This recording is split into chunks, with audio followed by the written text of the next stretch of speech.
Hello and welcome back to The World According to Reese. In this video, I want to talk about some things that people often don't realise about being blind. These are the kinds of things that usually surprise people or just don't get talked about very much. One of the biggest misconceptions is that when you're blind, all your other senses suddenly become superpowers. That's not really how it works, but it is true that you often become much more aware of things like sound. For me, my hearing has always been particularly sensitive. Sounds that other people might barely notice can feel very loud or overwhelming to me. A good example of this was at school. When I was standing in the corridor and the school bell was about to ring, I could hear it coming in a way that made me really anxious. When it did ring, it felt incredibly loud, much louder to me than it seemed to be for everyone else around them. I would often want to cover my ears and I'd feel tense waiting for it to happen, even before it actually rang. That anticipation was sometimes worse than the sound itself. This is something people don't always realise, that being blind can mean you're much more affected by sudden or loud noises, and that can cause anxiety, especially in busy or unpredictable environments. On a lighter note, my hearing can also lead to some slightly funny situations. I can sometimes hear my family talking in the next room even when I'm in my bedroom with the door shut and they're in the kitchen with their door shut. I'll respond to something they've said and they'll ask, "How on earth did you hear that?" It's not that I'm listening in, I just notice sounds more easily, especially when there aren't many other distractions.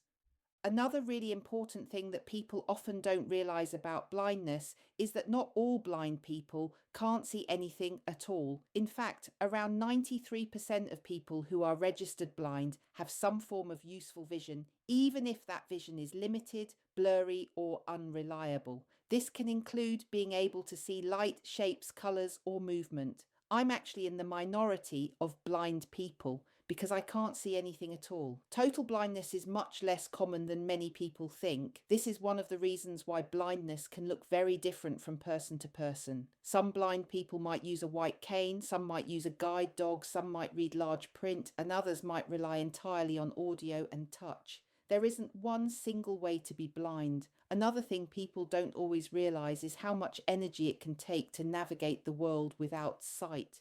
Simple tasks can require more concentration, planning, and effort, especially in environments that aren't very accessible.